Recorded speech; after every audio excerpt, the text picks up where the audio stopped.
नमस्कार दोस्तों। आज हम बात कर लेते हैं कमर्शियल बैंक के बारे में और उनकी जनरल नॉलेज के बारे में जो सभी बैंक एग्ज़ाम में काम आएगी। और इस प्रेजेंटेशन में ये मैं nationalisation of banks, regional rural bank और डेवलपमेंट बैंक्स पर भी बात करूँगा।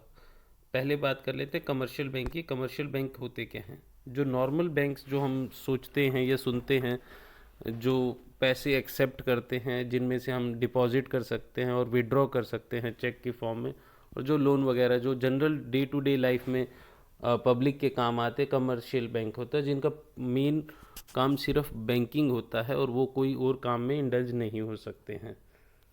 ठीक है। ये पहला कमर्शियल बैंक जो था इंडिया के अंदर हिंदुस्तान बैंक था, जो कलकत्ता में एस्टैब्लिश हुआ था 1770 में।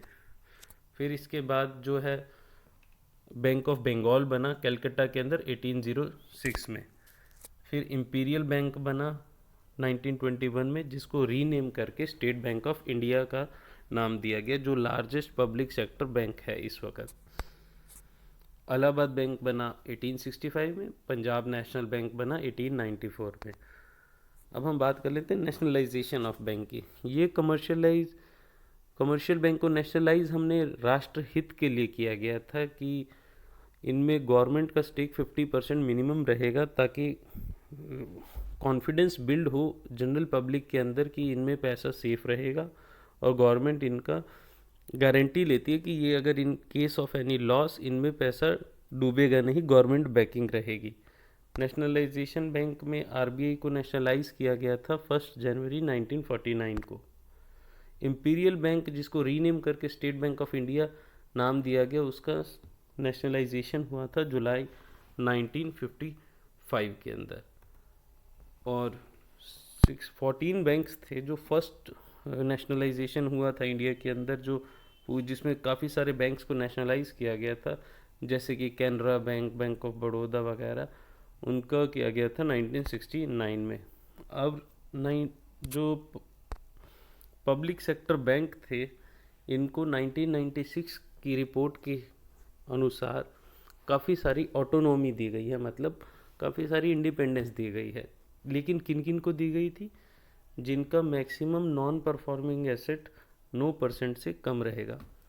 नॉन परफॉर्मिंग एसेट वो रहता है कि जो मान लो लोन दे दिया, जो 90 डेज तक वापस नहीं आया, या जो भी घाटा हो गया, अब जिसमें से रेवेन्यू नहीं हो रहा, तो वो मैक्सिमम जिसका 9% था, तो उसको दे दिया गया ऑटोनॉमी। और जिनकी नेट ओन्ड फंड जो थे 100 करोड़ से ज़्यादा तक के थे, और जिनका प्रॉफिटेबिलिटी ट्रैक रिकॉर्ड 3 साल से ज़्यादा का था, कॉन्टीन्यूसली वो 3 साल से ज़्यादा प्रॉफिटेबल थे।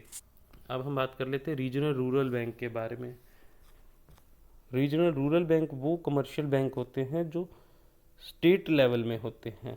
जैसे कि नेशनल बैंक हो गई, ये स्टेट लेवल के बैंक हो गए। ये ऐसा इसलिए किया जाता है, गवर्नमेंट द्वारा बैकिंग होती है इन बैंक्स को, ताकि जो मेजॉरिटी ऑफ इंडिया क्या है, रूरल है एरियाज़ में, वहाँ पे कमर्शियल बैंक्स की रीच कम होती है, तो वहाँ के लिए रीजनल रूरल बैंक्स बनाए जाते हैं, ताकि वहाँ पे भी बैंकिंग और फाइनेंशियल सर्विसेज पहुँच सके, ताकि वहाँ पे भी लोगों की इन्वेस्टमेंट की आदत बने। रीजनल रूरल, ये आप डेफिनेशन पढ़ लीजिएगा।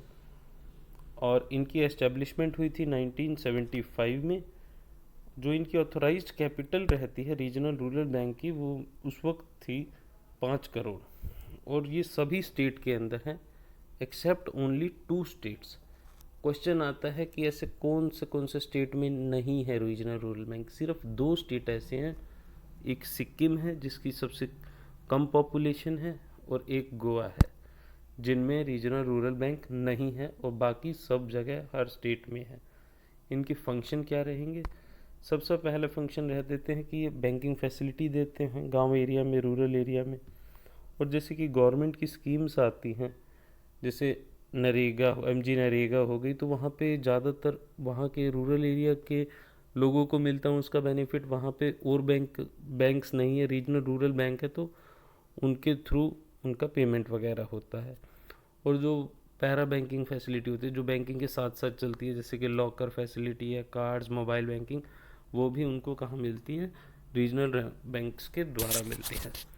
हम बात कर लेते हैं डेवलपमेंट बैंक की। डेवलपमेंट बैंक वो होते हैं जिनका मेन पर्पस रहता है डेवलपमेंट करना दोनों सेक्टर का। प्राइमरी है जो जैसे कि एग्रीकल्चर, वो एग्रीकल्चर में डेवलपमेंट करने के लिए एक नेशनल लेवल पे रहेगा, एक स्टेट लेवल पे रहेगा। नेशनल लेवल के लिए हो जाता है नाबार्ड, जिसको कह देते हैं national bank for agricultural and rural development. State level पे हो जाएगा स्टेट लैंड डेवलपमेंट बैंक। इसके बारे में हम पढ़ लेंगे नेक्स्ट वीडियो में। अभी सिर्फ डेफिनेशंस के बारे में बात कर लेते हैं। इसकी नेक्स्ट वीडियो जो आएगी उसमें बता देंगे। अब सेकेंडरी सेक्टर होता है हमारा इंडस्ट्रियल डेवलपमेंट बैंक, उसमें ऑल इंडिया लेवल पे रहता है आईडीबीआई, जिसकी फुल फॉर्म है Industrial development Bank of India. और एक है IFCI Investment Finance Corporation of India, और ICICI Industrial Credit and Investment Corporation of India. एक होता है IDBI Industrial development Bank of India. इनकी डेफिनेशंस भी आती रहती है, काफ़ी कंफ्यूजिंग रहता है। आईसीआईसीआई की डेफिनेशन तो बहुत बार आई है, industrial Credit and Investment Corporation of India. और स्टेट लेवल पे काम क्या करते हैं, सिडबी हो गए, ये वाली हो गए डेवलपमेंट बैंक्स। इसकी अगली वीडियो में हम इन सब डेवलपमेंट बैंक्स की डिटेल्स के बारे में जांच लेंगे। धन्यवाद।